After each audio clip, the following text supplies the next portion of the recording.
কাজে চলে যাইতাছি, বাপে আমার যে হাড়ি পাতিল দিছিল ওগুলো নিয়ে যাইতাছি, দেখুন না কেমনে রান্না করে খাস। আরে তুই যা যা, এখন ডিজিটাল যুগ, তোর বাপের দেওয়া মানদাতার আমলের ওই হাড়ি পাতিল আমার লাগবো না। ওই ভেটকি, তোর খরচের হাত তো দিন দিন নাসার বাজেটেরও উপরে চলে যাচ্ছে। এইভাবে চলতে থাকলে ফুটা থালা হাতে পথে বসা লাগবো। মাত্র কয়েক টাকা শপিং করলাম, তাই এই খোটা দিচ্ছিস?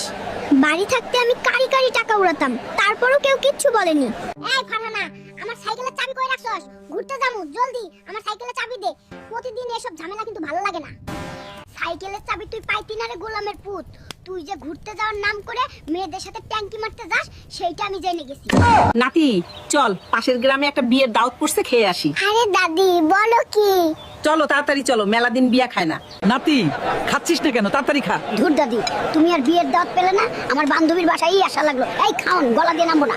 সকিনা, শহর থেকে আপু আইবো, বাজার থেকে মুরগি আনতে যাচ্ছি, সুন্দর করে রান্না করবি। আপু আইবো তো মুরগি আনার কি দরকার? ঘরে যা ছিল তাই খাইতো। আচ্ছা তোর আপু আইবো, তুই যা বলিস তাই হইব। ওই ফকিন্নি, তাহলে তুই শুধু মুরগি আনবি কেন? সাথে 5 কেজি মাছ আর খাসির মাংসও নিয়ে আস। যাক, বন্ধুদের সাথে কেন যে চা খাইতে আসছিলাম, টাকা দেওয়ার সময় চলেও আসছে, মনে হচ্ছে আমারই দেওয়া লাগবে, যাই আগেই পালাই। দেখছো কাণ্ড, হালাই কোন কিপটা বিল দেওয়ার ভয়ে আজকেও পালাইছে। বড় লোক হলে কি হবে, হালাই একটা ছোট লোক। সারাদিন কাজ করতে করতে খাওয়ার সময়ই হয় না। ওই মুটকি, তাড়াতাড়ি খাবারটা নিয়ে আয়, বহুত খিদা লাগছে। এই মুটকি, তুই আজকেও আমারে ঝাল পেঁয়াজ দিয়ে ভাত খাইতে দিলি, সেদিন যে মাছ মাংস আনলাম সেগুলো কই গেল? বেশি প্যাক প্যাক না করে চুপচাপ খায়া নে। 1 বছর আগে মাছ মাংস কিনে এখন বলছিস সেদিন কিনেছিস। এগুলো আমার বাপের বাড়ি থেকে না আনলে তোর বাপের জন্মেও কিনা খাইতি না রে গোলামের পুত। সামান্য কয়টা ফল এনে খোটা দিলি রে জরিনা। তোর বাপের যদি 1 লক্ষ টাকা ধার না দিতাম, তাহলে তোর এমন জামাই আদর করতো না। হাই হাই, করছিস কি এটা?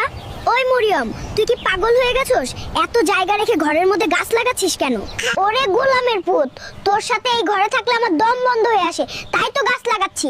গাছ ফ্রেশ অক্সিজেন দিব আর আমি শান্তি করে ঘুমাবো। ও খালা, আমাকে কিছু দান করেন। গোলামের বাড়ি এসে কাজ করতে করতে জীবন শেষ, আরেক ফইন নিয়ে আইছে গান শুনতে। আর 2 মিনিট দাঁড়া, তোর জন্মের গান শোনাচ্ছি। সর্বনাশ করেছে খালা তো, দেহি বয়রা, আমি বলিদান করতে খালা শুনে গান। দ্রুত পালাতে হবে এখান থেকে, নাহলে কপালে মাইরা।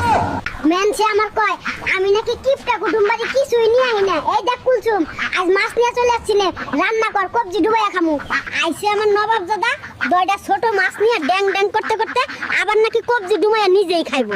শালা কিপটা।